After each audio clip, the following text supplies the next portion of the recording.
Yeah, you can encourage them. I like that. That keeps them doing that kind of thing. Good to see you guys here this morning. Welcome to a brand new series called Live and Learn: How Strategic Leaders Apply Timeless Truths. You know, I know when you think of the Bible, a lot of people think the Bible is kind of a book that makes you more judgmental because you meet people who read the Bible and they seem real judgmental, or it seems like a rule of regulations. But we're going to look at the Bible as ancient wisdom in the next couple weeks. An ancient wisdom that calls us to go on an adventure. Ancient wisdom that invites us into a cosmic love story to realize that the God who made the universe loves us and has a plan for our lives. But to do that, each week of our series, we are going to hear an interview, some live and some on video, with some strategic leaders. Today we're going to be in the realm of music. We're going to talk with Jonathan Cain. We're going to hear his story. He's the writer for Journey, and how God brought him through a whole journey of things he experienced, challenges he went through, tragedies he faced. In the middle of that, he wrote songs that you and I have heard our entire lives. And the whole time, he was being invited into an adventure to find out that truth and wisdom, and even the source of wisdom, was inviting him into open arms.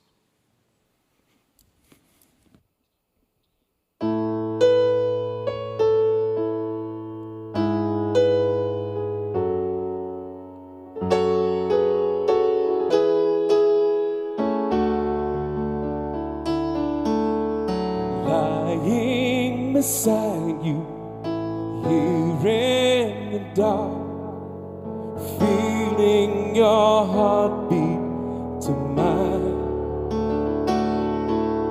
Softly you whisper, you're so sincere. How could our love be so blind? We sail on together, we drifted apart, and here you are by my side. So now I come to you with open arms, nothing to hide. Believe what I say. So here I am with open arms, hoping you'll see what your love means to me. Open arms.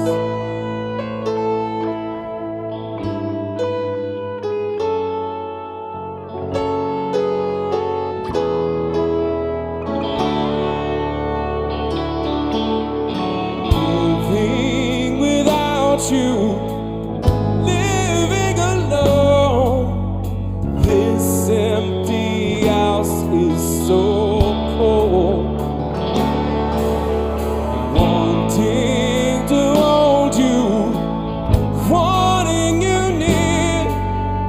How much I wanted you home.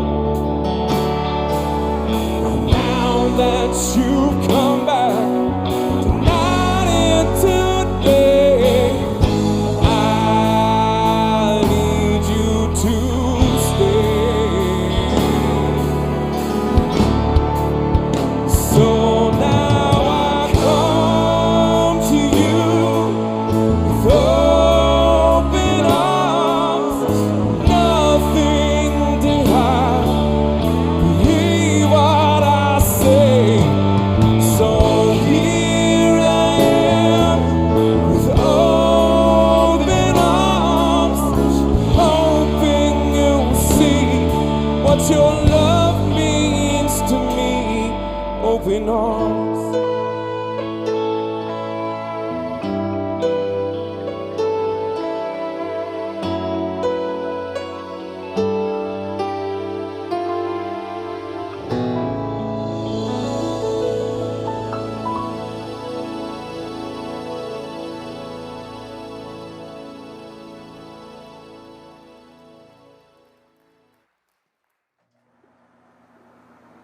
I came to him and had a conversation.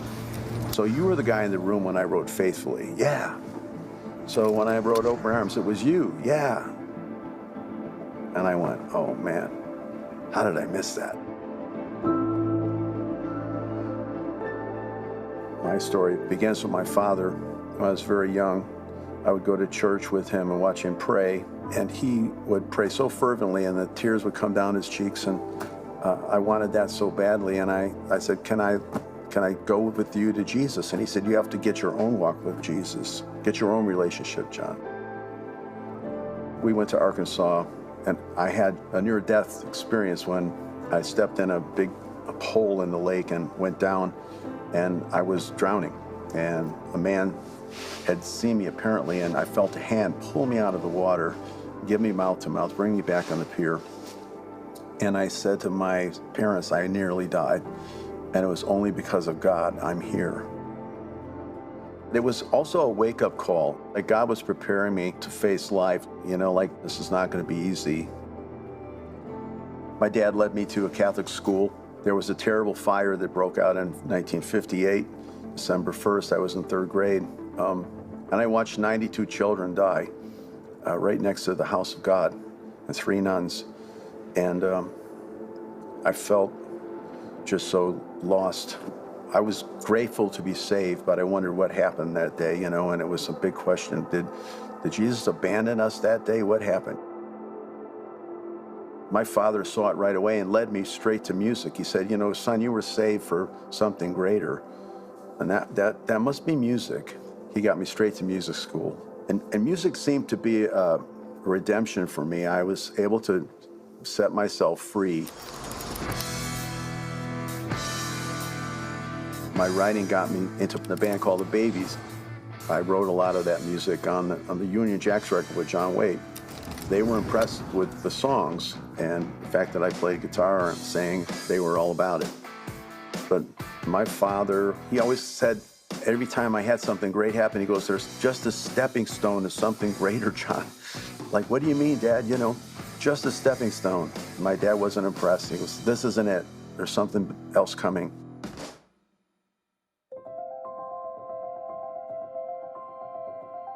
Of course, Journey came. But if I back up and mention the fact my father was the one that gave me the advice, don't stop believing. My dog got hit by a car. It was tragic. And I needed money to pay for the vet bill, and I had to call him, and I hated asking him for money. But I said, Dad, I just wonder, should I give up on this music dream and come home to Chicago and forget about it? And there was a silence for a minute, and then he said, John, this is your vision. No, you're not coming home. Stay the course. Don't stop believing. And I wrote it down in this little lyric book that I had when I was writing lyrics. And it wasn't until 5 years later, Steve Perry looked at me and said, you got another song? And I said, well, let me look at my book. And sure enough, there's what Dad had said. I wrote a melody to have a city boy and a small town girl on a midnight train going anywhere. I came in the next day, and it was history. And I believe it's what got us in Rock and Roll Hall of Fame, 100%. Thank you, Dad.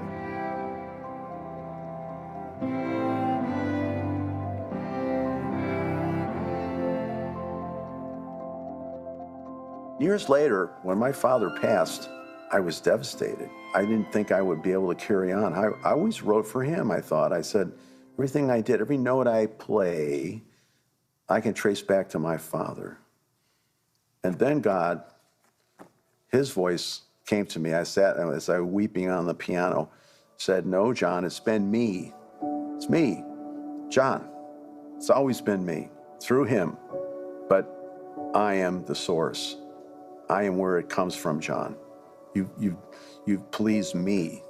And I went, oh man, how did I miss that, So you were the guy in the room when I wrote faithfully. Yeah, I'm forever yours, Lord, faithfully. Oh God, you stand by me, I'm forever yours faithfully. So when I wrote Open Arms, it was you. Yeah, Lord, I come to you with open arms. Nothing to hide, believe what I say. Here I am with open arms, hoping you see what your love means to me. Open arms. All those songs, Lord, yes, it opened my eyes to the transcendence of a father reaching down to his son. Through his natural father, there is this Heavenly Father, this voice that came to me, and now I know where it all comes from. You know, I never thought I'd get back in church and sing, but the music started pouring out of me.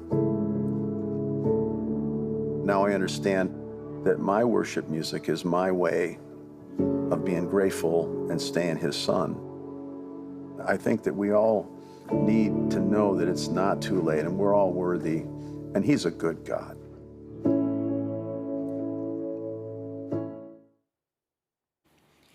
What an incredible journey.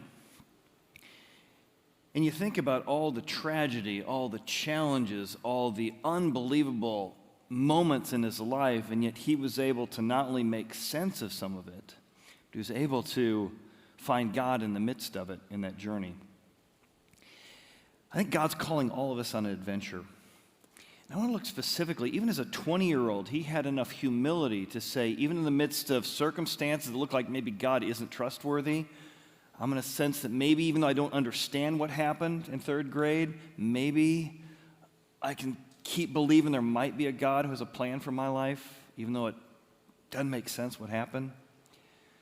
He made sense as a 20-year-old to call mom and dad for money. Well, they all do that. But also to say, I want your advice, Dad. You have more experience, you have more wisdom than me. What are some of the things emulated in that story that can be true in our story as well? To do that, I want to look at two types of people. We got to see a lot of examples in Jonathan's life of the first group. I want to call this the live and learn people. Live and learn people don't stop believing certain things. But there's another group of people, and you've seen them, you've been them, I've been them, you've been to family reunions with them, and these are what I'll call deja vu people. These deja vu people do the same thing over and over and over, and they never learn from it. There's no lessons, there's no backdrop, there's no shifting. And I'm that person in many areas of my life now, and I don't want to be, but deja vu people, you have the same fight with your spouse over and over, and they say this, and you say this, and they say that, and you say that, and you both get mad at each other. The same interaction with your kids, and you don't learn, you don't change. They push your buttons, you push theirs. You know deja vu people who make the same bad financial decisions over and over, and they never seem to learn day after day, year after year, decade after decade. So how can we be more like the live and learn people? Live and learn people can not only learn from their own mistakes, their own circumstances, their own situations, as you saw in that story, but they can also learn from other people's mistakes and other people's problems. You see, live and learn people don't stop believing one fundamental truth. I don't yet know what I need to know to grow. I'm open to mistakes I'm making. I'm open to feedback. I'm open to people with more experience than me. I'm open with maybe there's a God outside of this universe I haven't tapped into. Live and learn people don't stop believing that I don't yet know what I need to know in order to grow.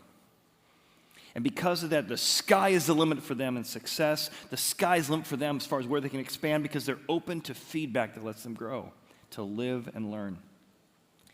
Deja vu people, well, they won't stop believing something. Typically it's a lie, typically it's an untruth about themselves. And at the core of all of it is they won't stop believing that I already know everything I need to know. Like I said, you've raised these people, and your parents raised them as well. You know more than your parents, you know more than your boss, you know more than somebody. I already know everything I need to know here. And what happens is deja vu, they aren't able to live and learn. So, as a verse from the Bible, we're going to be looking at some ancient wisdom, and my hope is that you can find how ancient wisdom, as Jonathan found, can release you into finding ultimate purpose in your life. There's a passage in the book of Proverbs in a section of ancient wisdom been passed on for generations. It says, all the ways of a man are pure in his own eyes, meaning whatever you do, you can talk yourself into saying it's a good idea. However, the Lord weighs your spirit, your intention, the reason why you do what you do. So commit your works, set a course to the Lord. Why would I want to do that? Well, we'll get into that in a moment. And when you do that, as you saw in Jonathan's story, then your thoughts will be established or stable. Now, some Hebrew words here that kind of bring this to bear. It says the word for all your ways is the roads or the courses or the decisions you make in life. And if you think about the roads and the paths and the journey you're on, it says if you will commit those ways to saying, God, I don't know why that happened or what's going on here, but I'm committed to find the purpose you might have for it. And it says your thoughts, your works, it's almost like fashioned in needlework. The way you're putting together your intentions and your thoughts and your actions, the way you put your works of your life together will allow your thoughts, your thinking, and your calculating to be established and to be stable. Man, I want you to find that in your life because I want to find that in my life. There's been many times, even as a follower of Jesus, I have begun to depend on my own calculating and my own managing and my own ability to solve a problem. And I'm a pretty darn good problem solver. But there's been times that I have thought that it's all up to me. And it took pretty challenging circumstances to get me to the end of my own creative skills, my own problem-solving skills. And I remember talking with a counselor several years ago as I was going through hypervigilance counseling, and I realized I was believing that I could out-worry certain situations, out-control situations, out-manage certain situations. But I was trying to manage, and I was trying to outrun things that were bigger than me. Now, these were still skills I wanted to use, but they was unstable. I found myself it's all up to me, and I got to control things that are beyond my ability to control. But it's when I committed my works, my calculating, and my managing to God, I was able to say, I'm going to do my part to manage what I can, to control what I can, to help what I can, but I'm trusting you with it all. And that moved me emotionally and mentally from unstable thoughts and planning to stable thoughts and planning. And I began to live and learn. I got caught in that deja vu pattern for several years until I was able to find freedom and stability. And I want that for you. So how do we get from the won't stop believing to the don't stop believing? Well, we'll start with the won't stop believing. It begins by examining and learning, really, the pains and the gains of what you won't stop believing. There's reasons why certain patterns continue. And usually it's because the gain in the short term is better than the pain in the long term. And that's why this ancient wisdom gives us suggestions, commandments, advice on how to look at the pains of what you won't stop believing and how if you keep going down that path, it's going to be painful. Here's what it says in ancient wisdom. It says, the way of a fool, a deja vu person, is right in their own eyes. They always think it's a good idea. They're always right in their own eyes. But he who heeds counsel, the live and learn person, is wise. Another way to say it is a prudent person, a live and learn person, can see how if I keep going on this path, it's going to lead to danger. If we keep spending more than we make, we're going to eventually be in trouble. If we don't start saving now for our long-term plan, we're not going to have enough. And so a wise person, a live and learn person, says, wow, that path I'm on, financially, relationally, my marriage, if I keep neglecting my marriage or not investing in my marriage the way I want, I'm not going to be having the kind of marriage at 25, 30, and 50-year anniversary I want. So a wise person begins to examine what it is they're believing and saying, that path leads to danger. I'm going to hide myself. Meaning I'm going to hide myself from that path and go a different direction. However, the deja vu person, it says, they just keep going. I'm sure it won't happen to me. I'm sure I won't get hurt. They engage in what psychologists call magical thinking. I'm sure it'll all work out. Hasn't worked out for anybody else. Everybody else has scars from going down that path, but it won't happen to me. See, a prudent person foresees evil and hides himself, but the simple pass on and keep going. Now, it's easy to say, that's right, I've seen those people. But see, the problem is that person is in all of us. I've got a deja vu person in me, and so do you. And if you don't figure out those untruths, those half-truths that you won't stop believing, you're going to keep going down the path. So what are a few? I wrote down just a few, and there's plenty. But here's a few. It won't happen to me. I can stop at any time. How many folks have you met or interacted with or parented, and it was that won't stop believing? Won't happen to me. No, it's happened to everybody's going that path. Oh, okay, let's try and fix that. Some of us have the won't stop believing, just play it safe, just don't rock the boat. We've never advocated for ourselves. We've all been held back by fear of insecurity because we deep down believe, don't rock the boat, don't make them mad, whoever they are. And that belief that we won't stop believing is keeping us from going down paths that lead to better places. I don't need help. Only weak people need counseling. Do you hear it? I already know everything I need to know. There's not anyone who knows anything better about marriage or my own mental health than me. All right. I'm right most of the time. How many marriages would be better if one or both people would not believe they were right most of the time? Right? You can easily see, by the way, what your spouse won't stop believing. Just not what you won't stop believing. I have a good excuse. I should push their buttons. It's fun to push people's buttons. How many times have I been in a fight in the back seat and everybody's pushing their buttons? You're like, stop it, stop it, stop it. He pushed me, he's on my side. Stop touching me, stop touching me. And you're like, stop pushing each other's buttons. But they won't stop believing it and doing it, will they? My spouse is blowing things out of proportion. I've got to win at all costs here. I'd rather burn out than rust out. Well, either way, you're out. There's hundreds of these. One of them is that we have unlimited time. We have unlimited time to think about the bigger questions of life. Is there a God and is there a purpose? Why am I really here for? I have unlimited time to make things right with my son or daughter or my brother that we haven't talked to for years.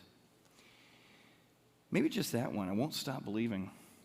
Maybe this week you were challenged with that. I think for many of us in Cincinnati, seeing that Bengals game reminded us you can be 24 years old, you can be in the best shape of your life, and we don't know that we have all the time in the world.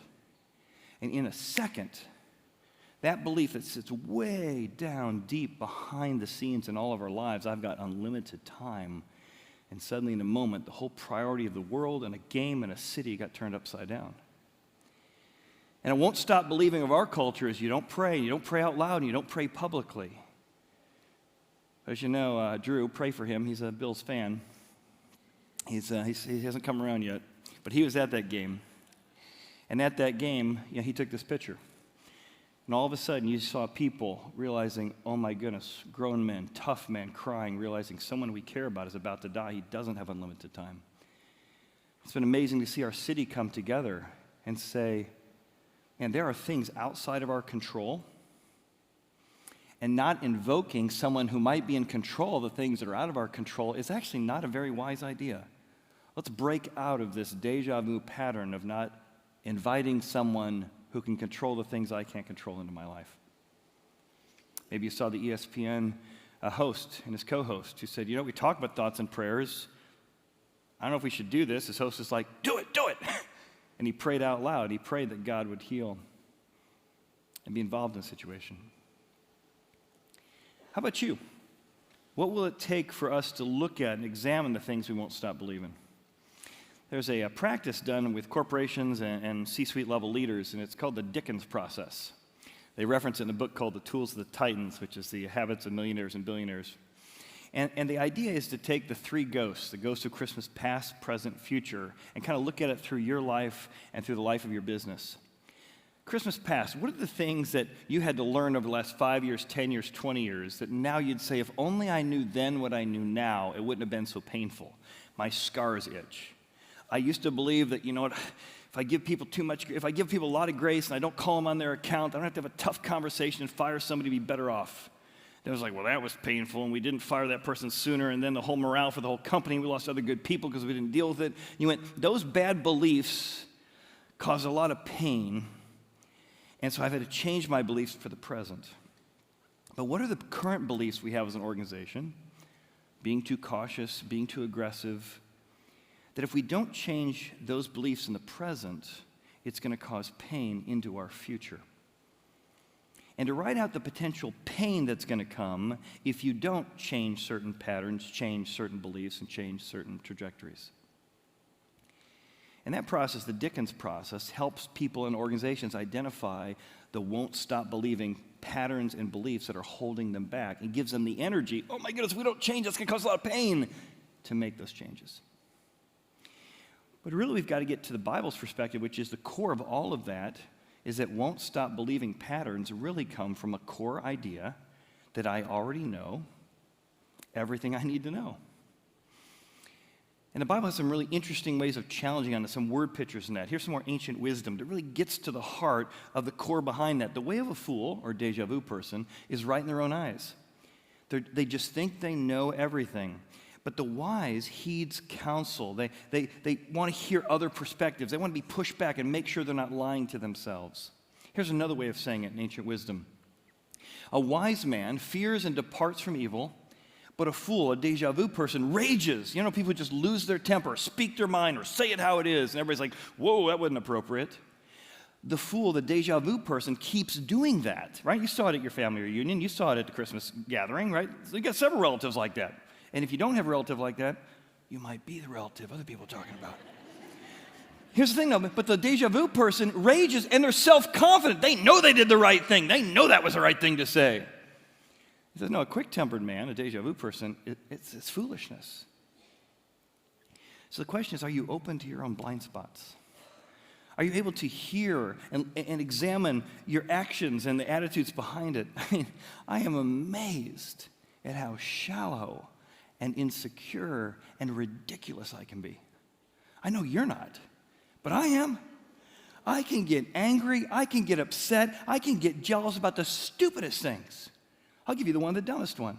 About a year ago, we went out fishing on this deep fishing thing. And I don't deep fish very often, but went out as a family, and they had packed them in the boat. I mean, it's like 100 people on this boat, all next to each other. Like, how much profit can we get? Like, there's a guy 6 inches from me and 6 inches from me fishing in the deep sea. We all have the exact same sardines. We poked them through the eye. It was really gross. And we put it into the water. And everybody, literally, it's like line by line by line, every 12 inches. And I'm like, oh, I'm going to get this fish. And I'm working really hard. Listen to, throw this thing in there. And like, you can't move anywhere. It's going to tangle all the lines. But I'm working hard. All right, I've worked hard. And I deserve to get a fish because I'm working so hard. And we wait like half hour, nothing. Well, then somebody like 6 feet ahead of me gets a fish. I'm like, they're like 6 feet. We're all in the same spot in the ocean. How come they get a fish and I don't get a fish? I don't say any of this out loud because I'm a pastor. Congrats, yes, good for you. Let's celebrate this guy got a fish. Well then, and this I found it just how narrow and insecure I really am. Or angry, or maybe entitled is the word. If you work hard, life deserves to give you fish, I guess is what I won't stop believing. Because this little girl, she's like 8. She pulls up a fish. Her dad like, oh my goodness, and she pulls this thing up. Why don't I get a fish? Oh, okay, good job, little girl. So she pulls this thing in, and it's this massive red snapper, just gorgeous thing. And I'm thinking, I'm jealous of a red snapper. What is wrong with me? And I can trace that silly example to so many times in my life. I think if I work hard and do my part, life, God, the universe owes me. And when I don't get what I'm owed, there's something wrong with God or the universe. There's other times I've found things where I've had to wrestle with. I have a tendency to lean toward being a pleaser. And so advocating has kind of, for myself and others, and setting boundaries could be a challenge for me, because sometimes I think you're either nice and you don't set boundaries, or you're boundaries and you're mean. Well, neither one of those is true. But as a father of a special needs child, there have been situations where I've had to really advocate for my son. It's pushed me against that belief that you have to make everybody happy all the time, right? That sometimes you have to, in order to get stuff done, make some people uncomfortable to do the right thing. And to do that, I remember I had a situation with Quinn's school several years ago, and there was just some I've been kind, I've been tolerant, I kind of put up. Finally, something had happened that was just not right. And so I tried to talk through the whole line of command. Nobody was listening, so I thought, okay, I need to really make sure they hear me. So I was talking to a lawyer friend of mine. I said, what'd you do? I said, well, I found a law they were breaking, and I called up the Attorney General's office. I thought, when you go into these kind of situations, you got to bring a grenade to a spitball fight. And I had the grenade. And they had the spitball fight. And they suddenly were ready to listen. In fact, the Attorney General's office called me back, and they said, Mr. Hovind, you should be a lawyer. We didn't know about that law. And that's exactly how it's applied here. And you're right, that's not what's happening here. Well, then I kind of flew the other side. I was so mad at them and angry at them, and I found anger taking over. And I had to kind of switch back and say, it's possible to treat people kindly and to advocate passionately. But it took a while to untangle some of those beliefs, to figure out what it looks like to be wise and kind and set boundaries and advocate. It's true in our lives. How do we balance these things? One of our beliefs as a church, for example, is that everybody helps out. It's powerful to see how that belief that everybody helps out, no one's beneath serving or helping or coming alongside people, it got played out during our Christmas Eve service. In fact, it was an amazing journey. We had 9 services this year, but the 8th service was particularly memorable. And if you're at it, you know why. And if you weren't at it, I'll tell you why. I was waiting with some friends that I'd invited, and they were a little bit late for that 8th service at 5 o'clock. So I was waiting at the front door. When all of a sudden, up our giant staircase, I saw the sprinkler begin to drip. Drip. So I walked over to Tony, one of our maintenance guys. Hey, we got a drip. So he walks over. Brad comes down. It's now gone in that 10 seconds from drip to drip, drip, drip, drip, drip, drip, drip, drip. Now it's pour like a faucet on, coming down our stairs. It's a beautiful waterfall, by the way, if you can see it. Well, Brad runs over and he's about to catch this thing with a 50-gallon garbage can, and he's there. All of a sudden, the entire sprinkler starts spinning around, and Brad's face was classic of all. We felt, oh. Now, the service is going on in here, and here it's like, joy to the world, the Lord has come. Out there, it's like, I got river of life flowing out of me. I mean, that's what's going on in the atrium out there. Water's pouring down, and then we're like, well, that's right, So now, all of a sudden, everybody in the atrium immediately comes to help. Let's unplug things before the water gets there, push coats out of the way. There's a flood beginning to form, so people are sweeping up the flood. And then this happened. Let me show you the video. Just when we thought we could control everything, the fire alarms go off. Lights start flashing in this room. It's joy to the world. And please close your eyes because this might cause seizures because of the lights going on during this room. We talk to the police officer, make sure we're okay in here. I run down to everybody. It's not a real fire, just a water pipe. We continue services. We had to continue the service with light blinking. And the police officer there said, I have seen many organizations have this kind of stuff happen, some kind of tragedy, unexpected. And everybody backs off and says, it's not my job. But here I saw everyone, volunteers. Many of you, because it was so cold, other people volunteered, multiple services to volunteer and invite people to come in. It was just amazing to see the spirit of not believing it's not my job, but really believing this core value of live and learn. How can I help? How can I serve? And I just want to say thank you for the way you served. My friends came to that service first time in our church, and they said it was a beautiful service. It was amazing to see your friends and your organization under pressure and how well they handled it. And we had lunch the next day and talked about the service. So thank you. Thank you for the way you serve around here. Thanks for the way you give around here. Thank you for all the way in which you encourage the great stuff God's doing. And it's that humility. The humility of, I don't yet know what I need to know. How can I help? How can I be part of that? But now let's move to the next group, the Don't Stop Believing group, those live and learn people. How do we have that spirit as an employee, as a spouse, as a parent, as a child, that I don't yet know what I need to know to grow? To process what has happened in my life, to process what's going on with, how do I get to the place that I don't stop believing that I don't yet know what I need to know to grow? Again, let's look at the Proverbs. What does the Proverbs say about this? It's just this ancient wisdom says, as a dog returns to his vomit, I've seen that in my cat growing up. As a dog returns to his own vomit, so a fool repeats his folly, deja vu. Do you see a man wise in his own eyes? He's not open to other people's feedback? More hope for a fool than him. Deja vu. You see, when a deja vu person has the light of truth brought in their life, your boss gives you feedback, your spouse gives you feedback, your kids give you feedback. The deja vu person says, I'm not going to adjust my life to the light. The light's the problem. I got a mean boss. I got an insensitive spouse. I got an overly sensitive spouse. I got a rebellious son. And so whenever you bring light into the life of a deja vu person, they don't hear it because they just adjust the light to their life. I was talking to a guy at our church. He said his wife had been bringing up over years. Maybe he was getting aggressively angry in an inappropriate way to the circumstances related to parenting or conversations they were having. He's like, you know what? I just think you're coddling the kids and coddling the kids and coddling the kids. It became the won't stop believing.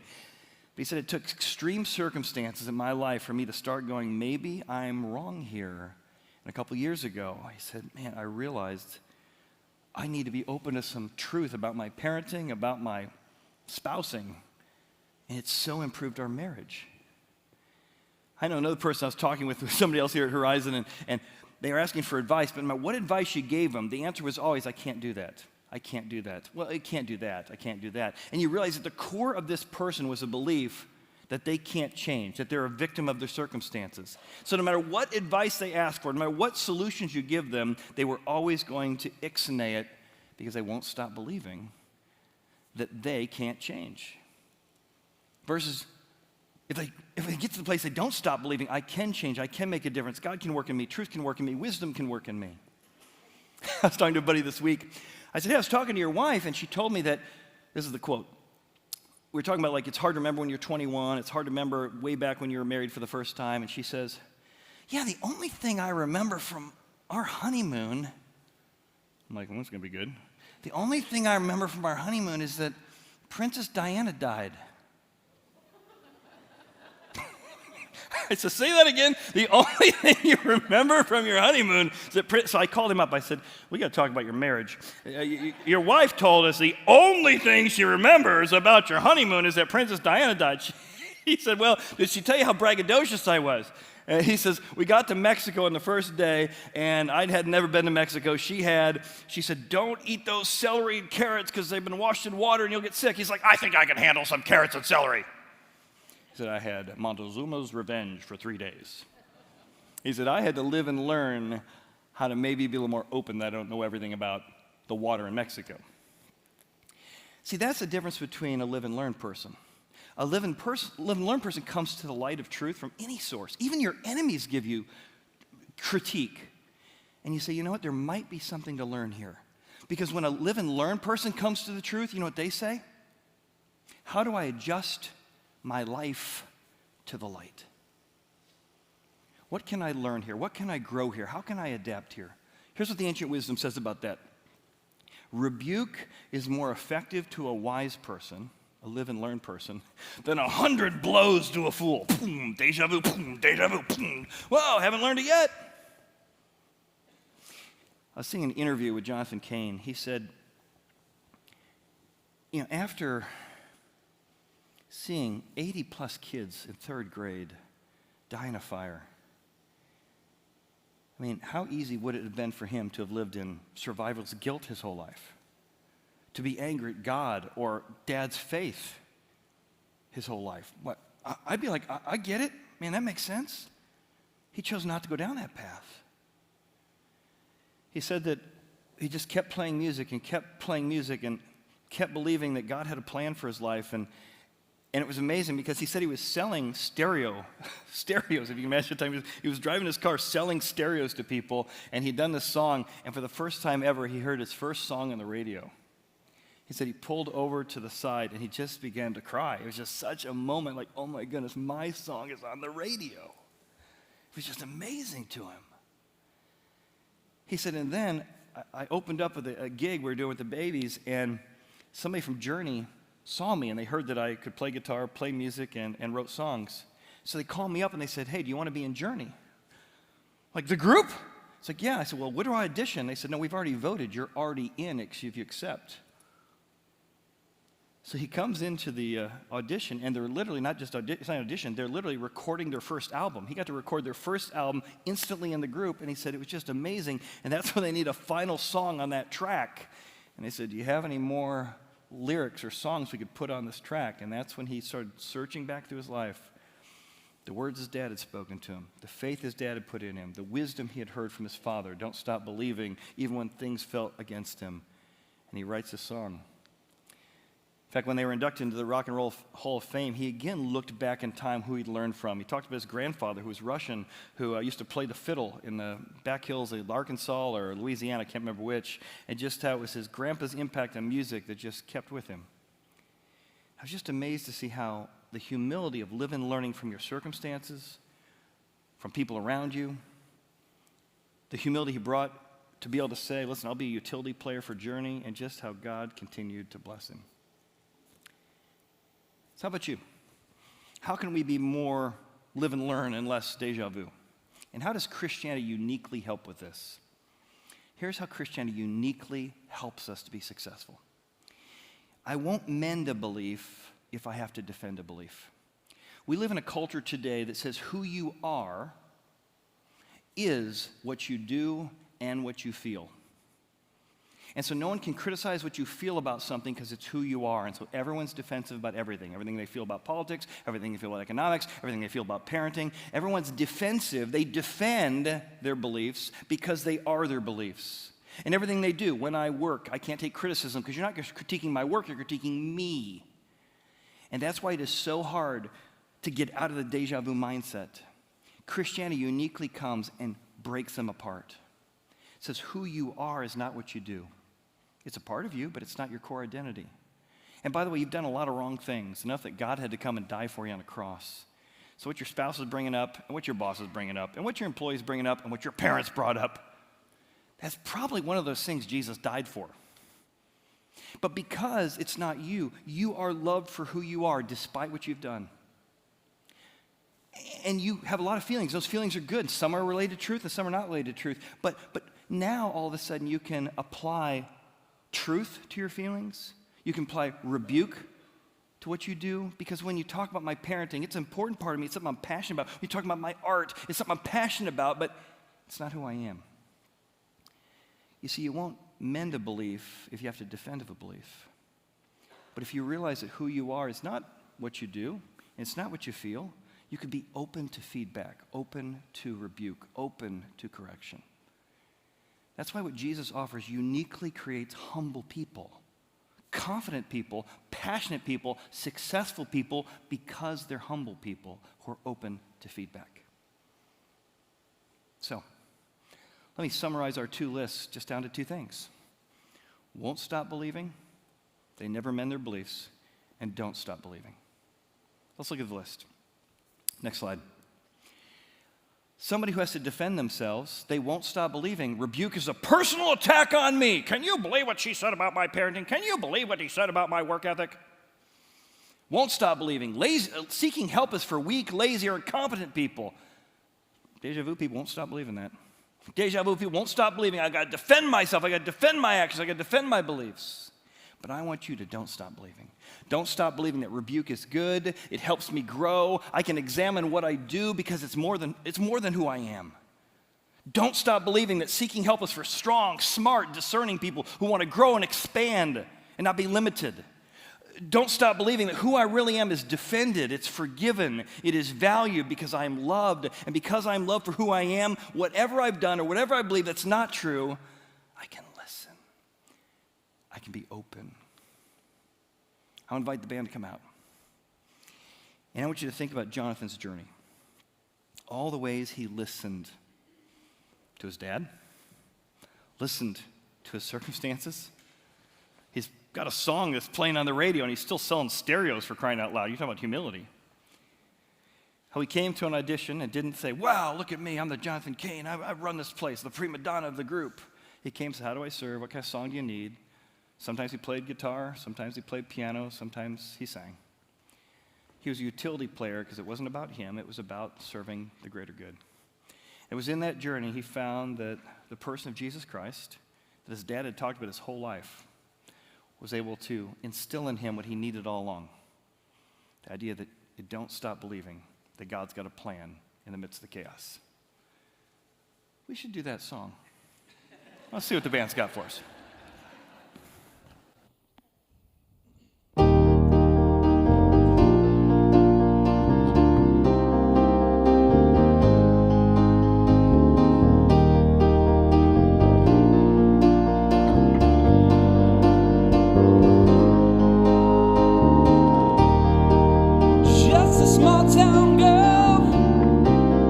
Living in a lonely world, she took the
Well, I hope this year will be a year you have the best kind of marriages and the best kind of families and the best kind of decision making, because you'll start with don't stop believing. I don't yet know what I need to know to grow. And if we can help you with that, we got several ways. We got a group of guys going to follow along with this ancient wisdom and live and learn. You can sign up for that. We'd love to be part of that starting on January 17th. We got a women's group called Seamless. It's also going to be a great opportunity for women to connect and talk about God and faith and how to implement this ancient wisdom into your life. And lastly, a group called Purpose-Driven Life. What does it mean to have a purpose that drives everything you do? Don't stop believing. We'll see you again next week as we continue our series, Live and Learn. Thanks for being here.